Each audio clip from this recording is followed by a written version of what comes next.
რა ხდება, როდესაც ადამიანი გარდაიცვლება და ადის და გადის გარკვეულ საზვერებს, ზოგი ესე უწოდებს, გარკვეული შემოწმების ფილტრებს, რომელი უფრო მეტია მასში, ნათელი თუ ბნელი, რა დათესა და ასე შემდეგ. მაგრამ აქ იწყება სულისთვის მოულოდნელი კოშმარი. ყველაფერი რაც გააკეთა ადამიანმა, პატარა ცუდი სიტყვაც კი, შედამპალოც კი ეს სიტყვაც, განზრახვა, ემოცია, ყველაფერი ითვლება დეტალურად და გეთვლება. და აქ იწყება ის, რასაც სული იქაცნობიერებს და რასაც თქვენ აქვე რაცნობიერებთ. რატომ გიმეორებთ გამუდმებით, რომ სიტყვების კონტროლი გქონდეთ, ფიქრების კონტროლი გქონდეთ? ეს რაღაც ჩემი ახირება არ არის. ყველაფერი დაგეთვლება. განზრახვა ფიქრში, თუნდაც ნეტა ეს მოუვიდეს, ფიქრში, ხო, ფიქრში გეთვლება ერთი და იგივეა. გააკეთე თუ ისე გაიფიქრე. იმიტომ რომ ორივე შენი განზრახვაა. ეს გინდა დაეთანხმე ბნელის აზრს. თითოეული სიტყვა, რაც თქვი, გაზმანება, ყველაფერი ეთვლება სულს, როცა ზემოთ ადის. პირველ რიგში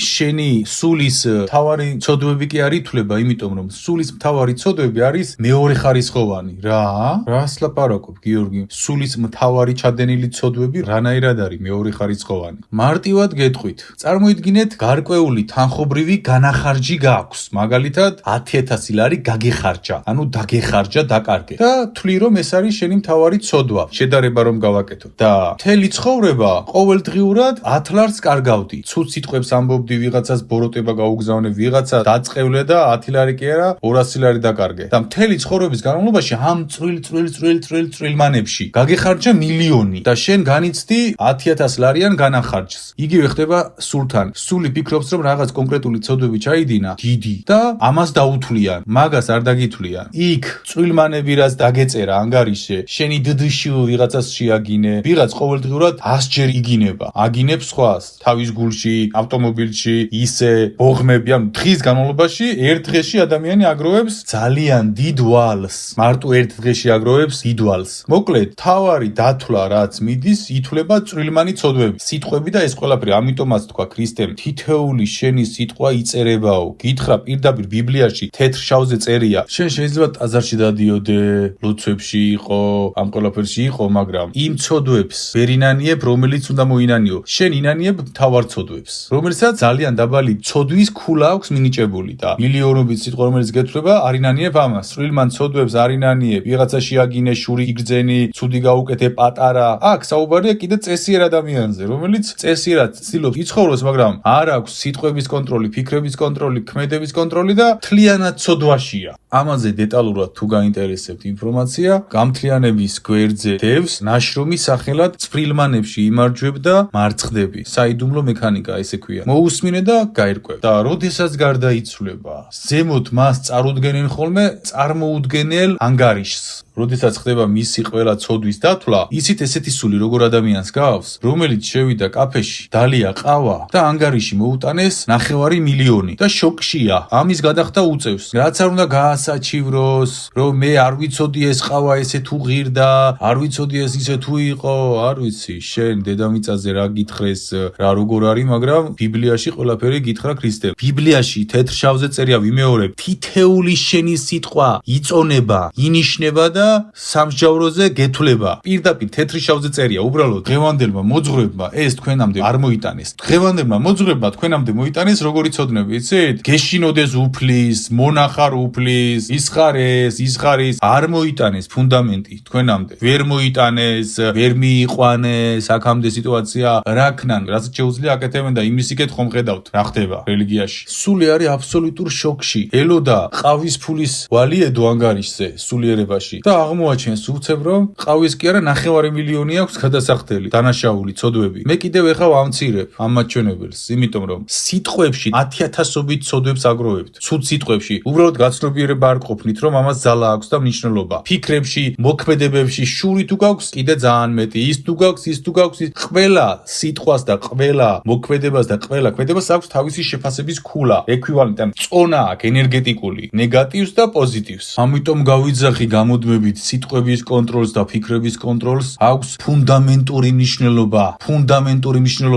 ეს ორი არის ფუნდამენტი. გააცნობიერეთ. არიან ადამიანები, რომლებსაც ტრილიონობით დესტრუქციული ენერგია აქვს დაგროვებული და ჩვეულებრივად ცხოვრობს, არანაირ ცოდვებს არ ჩადის. უბრალოდ დღის განმავლობაში ერთ 100 ადამიანს აგინებს საჭესთან, იქ რაღაცეებს აკეთებს, ფიქრებში ფიქრობს ცუდს. თითქოს არ ცხოვრობს ცუდად, მაგრამ ცუდად ცხოვრობს რეალურად, რადგან ცუდი აქვს შიგნით და ეს ნორმალური გონია. სული მაგ დროს აბსოლუტურ სინანულში ვარდება იმაზე, რომ რატომ არ მესმოდა ეს, რატომ არ მესმოდა ის, რატომ ვერ ვქენი ეს ასე, რატომ ვერ ვქენი ის ისე. სინანული მოდის პირველი რაც არის, იმიტომ რომ ისეთი რაღაცეები ჩაუთვალეს, რომელზეც ცხოვრებაში ვერ იფიქრებდა რომ ეთვლებოდა. მომავალში, როდესაც რელიგია გამოჯანმრთელდება სრულად, უპირველესი იქნება სიტყვების და ფიქრების კონტროლი რელიგიაში. რელიგიურად, რელიგიაში შემოვა ეს კანონი, ფიქრების და სიტყვების კონტროლი. სტიქაროსანი ვერ იქნება სტიქაროსანი თუ ფიქრების და სიტყვების კონტროლი არ იქნება. მოძღვარი ვერ იქნება მოძღვარი თუ ფიქრების და სიტყვების კონტროლი ჩაბარებული არ აქვს, გავლილი არ აქვს, თუ ამაში გადამზადებული არ არის. მოძღვარს უნდა კონდეს ფიქრების და სიტყვების კონტროლი. ის კი არა რომ უნდა იძახოდეს,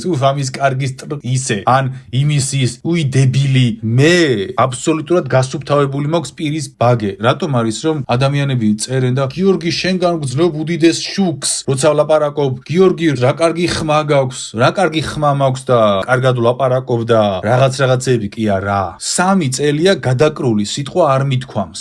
სუფთა მაქვს, პირი გასუფთავებული მაქვს. ფიქრიც ამ 3 წელში მე მგონი წამომწდა 4-5 სიტყვა. ღორი, ნაგავი და ესეთები. იმის ზიგად არ შეგინება, არ ცხوارამე, ანუ გასუფთავებული მაქვს. ყველა მოძღვარს უნდა კონდეს გასუფთავებული პირი, სიტყვების კონტროლი, ფიქრების კონტროლი და ისინი თქვენ გამკურნავენ. მომავალში ეს მრწამს შიშევა. ამხსარებლობის ნაწილი გახდება ეს. დაუბრუნდეთ სულის ამბავს. სულს წარედგინება წარმოუდგენელი ანგარიში, რომელზეც არ იცის როგორ მოიქცეს და ეუბნებიან, ჩვენ არ ვიცით თქვენ რაზე შეთანხმდით დედამიწაზე. ბიბლიაში გარკვევით აგიწერეთ, ერთ-ერთში მნიშვნელობა აქვს. კარგი სკეპტიკოსებისთვის მაინც მათესახარებიდან წაგიკითხავთ. მათესახარება, თავი მე-12, 36, ხოლო მე გეუბნებით თქვენ, ყოველი ფუჭი სიტყვისთვის, რომელსაც იტყვიან კაცნი, პასუხს აგებენ ისინი განკითხვის დღეს. ყოველი სიტყვისთვისო, ის კი არა რომ წინადადებებისთვისო, ყოველი სიტყვისთვისო და ეხა უამრავი შემიძლია სხვადასხვა ნაწილებიდან მოგიყვანოთ ფაქტი, რომ ეს ესია და ჩემი ახირება არ არის და რაღაც ზღაპარს არ გელაპარაკებით და რაღაც განსაკუთრებულსაც არ გელაპარაკებით. ეს არის ესე. უბრალოდ ეს განსაკუთრებული ცოდნა თქვენამდე არავინ არ მოიტანა გასაგებენაზე აქამდე. ამიტომ, როდესაც ზემოთ მოხვდება სული, სულს ეუბნებიან, არ ვიცი იქ რაზე შეთანხმდით დედამიწაზე, მაგრამ ღვთიური კანონზომიერებებით ის რაც ბიბლიაში დაგიტოვე, ეს ღირს შენი ქმედებები. ეს ფასი აქვს შენს ქმედებებს და გადახდა მოგიწევს. მაგ დროს ზოგიერთ სულს მოსდის თავში უამრავი აზრი, რადგან სასოწარკვეთილია. განძი მაქვს დამალული იქ, უამრავი თანხები მაქვს, გადავცემ შვილო. აქ ჭეშმარიტი ღვთიური ანგარიშით ეს გაქვს გადასახდელი. მეც ვერაფერს გავხდები, ვერც შენ გახდები ვერაფერს, ვერც უფალი ვერ გახდება ვერაფერს. შენ გადაწყვიტე ეს და შენი გადასახდელია ეს. ვიღაცებს ახლა გაუჩნდებათ აზრი, რომ ესე თუა, მაშინ სამართალი სად არის? სამართალი ყველგან არის. შენ არ გინდა ამ სამართლის დანახვა. მარტივია თან ყველაფერი, უბრალოდ ამის დანახვა არ გინდა. ცრუ გირჩევნია დაიჯერო. შენ ფიქრობ რომ შენს ლოცვას ძალა აქვს და სხვა სიტყვებს არ აქვს ძალა. ლოცვას კი არ აქვს ძალა, უბრალოდ პირიდან გამოშვებულს აქვს ძალა. შენ სიტყვას აქვს ძალა. ჯერ იყოს სიტყვა. არ გაგიგია? არ წაგიკითხავს? არ წაგიკითხავს? იოანეს ახარება. დასაბამიდან იყო სიტყვა და სიტყვა იყო ღმერთთან და ღმერთი იყო სიტყვა და შენ ხარ ღმერთის შვილი და შენ სიტყვას აქვს ძალა და გეთვლება სიტყვა, ყველაფერი გეთვლება, ყველა სიტყვა გეთვლება, ყველა ქმედება, ყველაფერი გეთვლება და ის წვრილმანები გეთვლება და ზემოთ მილიონი ხვდება ანგარიშზე. გონია ყავა შეუკვეთე და კარგად ხარ და ზემოთ მილიონი ხვდება, რადგან აქ მოგატყუეს და ამის უფლება მიეცი. რა არიცი? ვიღაცას რომ დედას აგინებ და ნორმალური გონია, ვიღაცას რომ დებილს უწოდებ თელი ბოღმის გულით. ყველაფერი იცი რა, არიცი ეს რომ ცუდია? გონება არეულიც კი ხვდება მაგას და შენ იცი ეს და გეთვლება და ესია და ბიბლიაშიც დაგიტოვეს და ყველგან ამაზეა ლაპარაკი. უბრალოდ აქ არ გელაპარაკებიან ამაზე. რაც თავად სურს, იმათზე გელაპარაკებიან და ესენიც ამ ყველაფრის მსხვერპლები არიან. არიან ეს მოძღვრებიც ესენიც იმისიკეთ ვერ მიდიან გონებას ვერ ხსნიან რომ კოსმოსში გაიხედონ სამყაროს რომ შეხედონ ღმერთს დაელაპარაკონ სულიწმინდას დაელაპარაკონ სამყაროს არქივარიუმში რომ შევიდნენ წაიკითხონ ბიბლიოთეკაში ვერ შვებიან რადგან ჩარჩოებში არიან ჩასმული და რომ ცქნას ვერ ამოიღებს ხმას რადგან მოხსნიან ან გააჩერებენ და ეს ამბავია სიგიჟია ხო როდესაც სული ფიქრობს რომ ყავის ფული აქვს გადასახდელი კაფეში და მილიონი რომ მოდის დავალიანება მაგრამ ეს არის ფაქტი ამიტომაც ამბობენ რომ დედამიწიდან გასვლა რთული არის და სანსარას ბორბალს უწოდებენ და მოკლედ სახელებს არ აქვს მნიშვნელობა დედამიწიდან გასვლა რთულია წრეზე ტრიალებს სული იმიტომ რომ ელემენტარულში იჭრება სული და არა მთავარ ცოდვებში იმ წვრილმანებში იჭრება სული და ედება ვალები ამიტომაც არის გასვლა რთული ბევრი დესტრუქცია აქვს დაგროვებული ტრილიონობით პატარ-პატარა ეხლა ვისაუბრებ არქივარიუმზე არქივარიუმი არის მაღალი იერარქიის მთავარი ცენტრალური ინფორმაციის შემნახველი სეიფი რომელშიც ხდება გადაწერა ყველა ინფორმაციის რაც ხდება პლანეტაზე კლდე ჩამოინგრა იმის შენახვაც ხდება ინფორმაციის რატო ჩამოინგრა რამდენი ჭიაღუა იყო შიგნით ამის შენახვაც ხდება ყველა ინფორმაცია ინახება და ადამიანს მოჩენილი ყავს შესაბამისი ანგელოზი ცალკე კონკრეტული რომელიც ერთ-ერთში ითვლის და ინახავს შენს ნათქვამ ყველა სიტყვას შენს განცდილ ყველა მდგომარეობებს ყველაფერს ინახავს დეტალურად ინახავს ასევე შენს გულის ცემას რამდენი გაქვს წნევა რამდენი უჯრედი გაქვს ამჯერად სხეულში რაჭამე დღეს ამადამ საათზე იმუნიტეტი რამდენი გაქვს ყველაფერი ინახება და ხდება ამის გადაწერა რეგულარულად არქივარიუმში ეხლა როგორ ხდება ამ ინფორმაციის მაღალი იერარქიის არქივარიუმში გადაწერა იგივე სამყაროს ბიბლიოთეკაში გადაწერა ხდება მაშინ როდესაც თქვენ თვალი გიშტერდებათ რაღაცაზე რა ვერ გავიგე აგიხსნი ხომ გქონიათ რომ რაღაცას მიაშტერდებით და თითქოს გონება არის დაპაუზებული არც მოძრაობა გინდა არც არაფერზე ფიქრი არ გინდა თითქოს გააჩერეს შენი ოპერაციული სისტემა თავში თითქოს ფიქრები ყველაფერი გაჩერდა და რაღაცას ელოდები როდის დამთავრდება მაგ დროს ხდება შენი ინფორმაციის გადაწერა არქივარიუმში რამდენიმე წამში ხდება გადაიწერა არქივარიუმში შენი ინფორმაცია ისევ დაუბრუნდი ჩვეულებრივ მდგომარეობას და აგზელებ ამ ყველაფერს ნახეთ მაგამდე ეს შენი ინფორმაცია ჩაწერილი ქონდა იმ მოჩენილ ანგელოს მექანიზმს და რომ დაგროვდა საკმარისი რაოდენობა მიაშტერდი შე რაღაცას ფიქრობ რომ რაღაცას აშტერდები და უბრალოდ ეს უფუნქციო რაღაც გგონია და მაგ დროს ხდება გადაწერა თრიანი ინფორმაციის და არქივებული რომელიც კონკრეტულ ანგელოზს აქვს არქივარიუმში ესე ხდება შენგან არქივარიუმში ინფორმაციის გადაწერა თვალებს რომ რაღაცას აშტერდები მაგ დროს რომ მივაშტერდები რაღაცას უკვე ვიცი რომ გადაწერა ხდება და ველოდები 1 წამი 2 წამი 3 წამი და მორჩა გამოვდივარ ვიღაც იფიქრებს რა ზღაპრებს ვიყვებაო გადაფურცლეთ თქვენ ვისაც ეს ზღაპრები გგონიათ იმიტომ რომ თუ გამთლიანების სხვა ცოდნები არ იცი და სამყაროს მექანიკა როგორ მუშაობს და რაღაცები ვერ გაიგებ შენ ამ ცოდნებს ამიტომ ბოლო ჟამის დროს არქივარიუმიდან ხდება ეს ინფორმაციების ამოღება და დათვლა დეტალურად რა გააკეთა რომელი სიტყვა თქვა რამდენი თქვა როგორ თქვა და შეჯამება ხდება რამდენი დესტრუქცია აქვს დაგროვებული რამდენი სიყვარული ეხლა დათვალე დღის განმავლობაში რამდენს აგინებ რამდენს ცუცს ეუბნები შური ბრაზი ემოციები ეს ყველაფერი და დათვალე რამდენ სიყვარულს გაცემ და ჯამს გამოიყვან ყველა ემოციას ყველა სიტყვას ყველა ამას აქვს თავისი შეფასების ქულები მაგალითად შენი დედაში ამას აქვს 100 დესტრუქციის ნეგატივის ქულა დებილოს აქვს 10 კიდე თუ უფრო ღრმა ემოციით იტყვი და სიძულვილით ესეც ემატება და გახდება 30 გახედე ვიღაცას თვები რაფერი აქვს და რას გავს 50 თუ ბოღმით თქვი 200 გახედე ვიღაცას და ეს არ უხდება ამას და რა უგემოვნოა 100 დესტრუქციის ქულა დღის განმავლობაში ტონობით აგროვებ ამას ერთს არ ლოცავ მაგრამ გამოხვედი დალოცე დაგლოცა 5000 ხო მაღალ ენერგიას უფრო დიდი ძალა აქვს მაგრამ ცოტა საკეთებ თქვენ ამას და ტონობით გიგროვდება წვრილმანი ბოროტებები და ცუდი სიტყვები და ეს ყველაფერი შური გაქვს 10000 ქულა დესტრუქციის ენერგიის ბოროტება გაუკეთე და ეს ანუ ყველაფერს აქვს თავის შეფასების ქულა სიმძიმე აქვს ყველა დესტრუქციულ სიტყვას ენერგიას ფიქრს თუ ქმედებას თავისი წონა აქვს ფასი აქვს ბევრი დაუგროვდა სულს და იქ რომ ადის შოკში არის ხოლმე რომ რა ამბავია რა მხელა ანგარიში მომივიდა რა გავაკეთო ეხლა და ვერაფერს ვერ აკეთებს და ვერც ვერავინ გააკეთებს ვერაფერს თავად უწევს ამის გადამუშავება და რატომ დაემართა მას ეს ის ხომ დადიოდა ტაძარში ლოცულობდა ჩვეულებრივად ცხოვრობდა იმიტომ რომ ის გათიშულ რელიგიურ მრწამსშია ყველანი ვართ გათიშულ რელიგიურ მრწამსში მე არ ვარ ადრე ვიყავი მეც გათიშულ რელიგიურ მრწამსში ცხოვრობდი ჩვეულებრივად არაფერს არ ვაშავებდი არც ბოროტებები არ ჩური არაფერი მაგრამ აზრზე არ ვიყავი ღმერთი რა იყო აი გაცნობიერება არ მქონდა უბრალოდ პატივისცემა ლოცვა და მორჩა, იმის იქეთ ვერაფერს ვერ ვიგებდი. ესე ხართ თქვენ? გათიშულ რელიგიურ მწამსში ხართ, გამოდიხარ, შური გაქვს, იქ ვიღაც ცუდი სიტყვა უთხარი,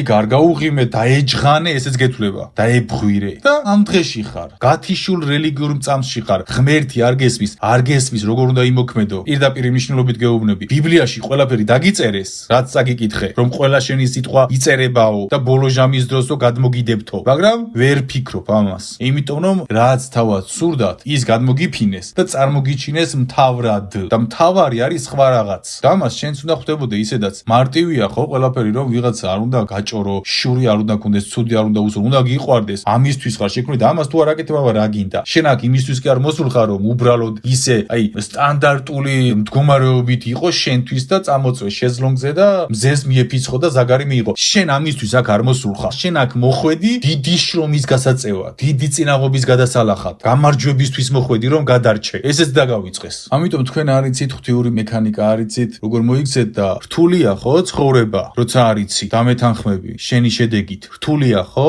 ადვილია ხო შედარებით ცხოვრება? აი მაგალითად ამას ისინი მიხვდებიან, ვინც გამთლიანების ცოდნები კარგად გაითავისა, რომ გაუადვილდათ ცხოვრება, ღმერთთან უფრო ახლოს მივიდნენ, ისქნეს, ესქნეს, რატომ? იმიტომ რომ მარტივ მამრავლებს მიხვდნენ. ნიშნულობა ქონია თურმე სიტყვებს და მერე სიტყვების მნიშვნელობას რომ ხვდებიან, მერე მეგობრებს რომ უსმენენ, აღმოაჩენენ ხოლმე რომ ვიმე ეს რა ცუდ რაღაცებს ლაპარაკობს, თურმე სად ყოფილო არა.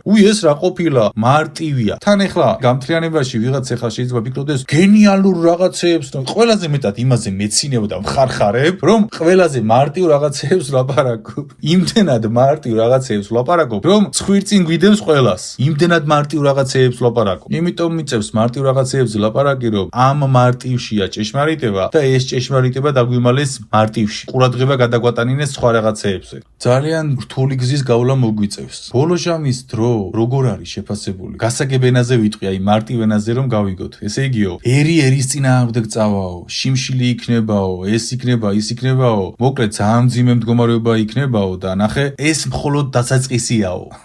ბიჭოს, ანუ სოფლიო ომი, სოფლიო შიმშილი, ისეთი შიმშილი, რომელიც აქამდე არ ყოფილა, ეს მხოლოდ დასაწყისიაო და გადარჩება ის, ვინც ბოლომდე მიაწვებაო. და ნახეთ, მაგ დროს რთული იმათვის იქნება, ვინც ღმერთთან არ იქნება, თორე ღმერთთან რო ხარ, შენ არც არ გეშინია. მარტივ ენაზე გეტყვით. წლების წინ მეშინო და გარდაცვალების. ღელავდი, ნეტამ დიდხანს ვიცოცხლო.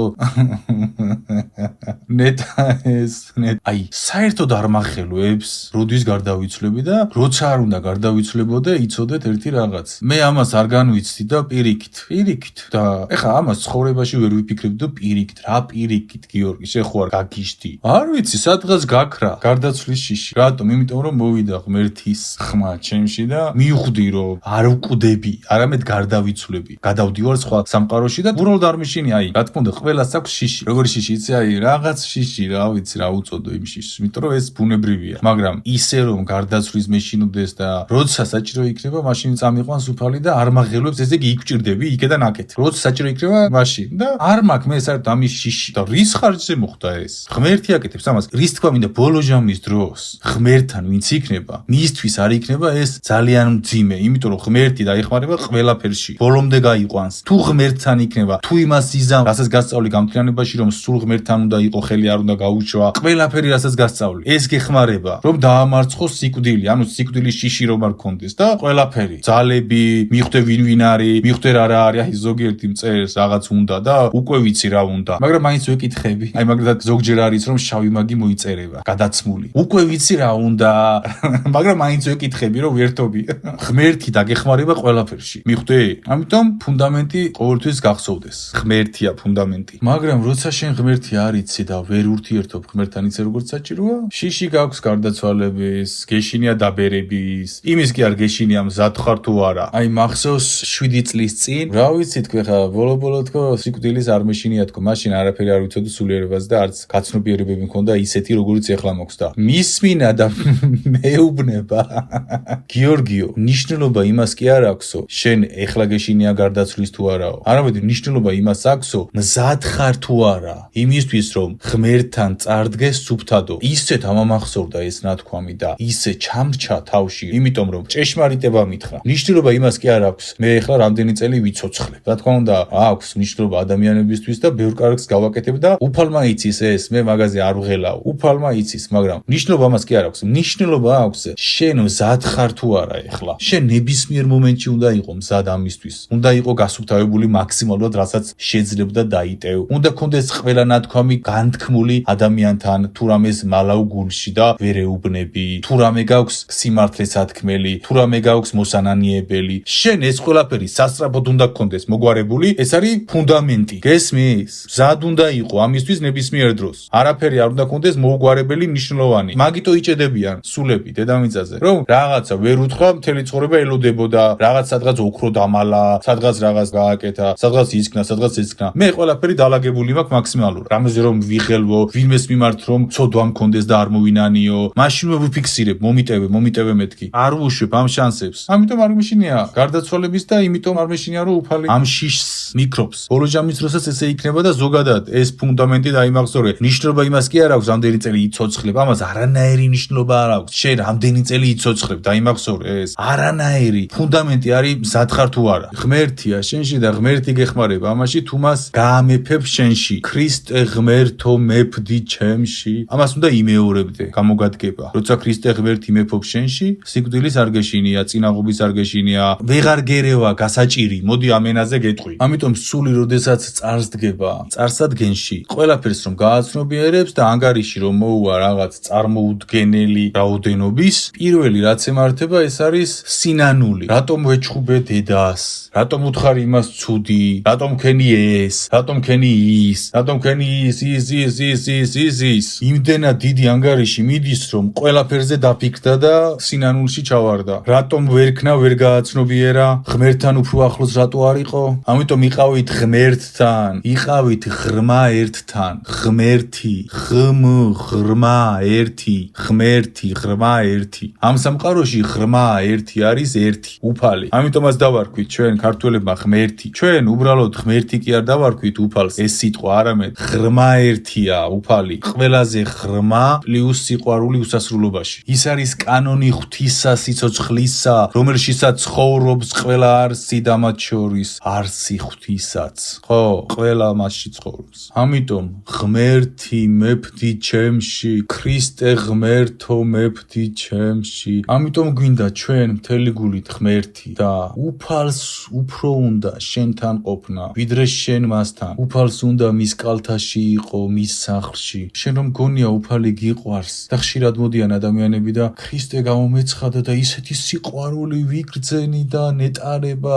სიტკბო და რა ტკბილია ქრისტე. შენი განცდები სიყვარულის, რასაც განიცდი იმ სპექტრს, ეს მოდის ღმერთისგან და ეს სპექტრი არის 0.00001%, რასაც განიცდი. არც მაგდენი ეხლა ძალიან დიდი პროცენტი გითხარი. უფალი 100%-ით უსაზღროდ სიყვარულს განიცდის. შენ რომ ეს განიცადო, ვერ გადარჩევი და ამიტომაც ვერ განიცდი. დედამიწაზე ვერ განიცდი. ფიზიკური სხეულის შეგრძნებებით. სული სამყაროში განიცდი შედარებით. ამიტომ ის სიტკბო და სიყვარული, რასაც განიცდი ღმერთის მიმართ, ეს არის იმ ყველაფრის ჩრდილი შეგრძნება, რასაც განიცდის შენს მიმართ უფალი, რასაც განიცდის შენს მიმართ წმინდანი, რომელზეც ილოცები, რასაც ისინი განიცდიან, იმის აჩრდილიც კი არ არის შენ რასაც განიცდი. აქედან გამომდინარე უფალს ვუყვარვართ მთელი არსით. და ნახეთ, ამიტომ შენი სიყვარული მის მიმართ ვერ შეედრება უფლის სიყვარულს შენდამი, რასაც განიცდის და იცით ეს რას ნიშნავს? ეს იმას ნიშნავს, რომ შენ თუ უფლისკენ გადადგამ ნაბიჯს, თითოეულ ნაბიჯზე უფალი შენ მოგცემს ყველაფერს, იმიტომ რომ ესა აგიხსენი უფალს როგორ უყვარხარ. ამის გამო, ამიტომ გეუბნებით, უფალი თქვენ ყველაფერს მოგცემთ, თუ მასთან მიხვალთ. მას თქვენ უყვარხართ და ჩვენ უყვარვართ წარმოუდგენელი სიყვარულით. უნდა იყო უფალთან, ჭეშმარიტად იყავით უფალთან, გლეხურად იყავით უფალთან, ყოველგვარი ლამაზი სიტყვების, ლამაზი რაღაც ციტირებების გარეშე, ყოველგვარი ეტიკეტების გარეშე, მარტივად გლეხურ ენაზე იყავით უფალთან. გლეხური ჭეშმარიტებით უნდა ვიყოთ ჩვენ უფალთან და გლეხური ჭეშმარიტება არ შეაგინოს ხვას, არ ქნა ის, არ ქნა ეს, არ გშურდეს. გლეხური, აი ბაბუს რომ შეხვდები უცხოს მთაში და სიყვარულით მოგესალმება და ბაბუ, წყალი ხო არ გინდა, საჭმელი ხო არ მოგჭირდა. უბრალო მარტივი სიყვარული. არ ჭირდება ამას არაფრის სწავლა, არც ფილოსოფია, არც რაღაც სოფია. აი მარტივი გლეხური სიყვარულით იყავი. უბრალო, კარგი გახდი, კარგი.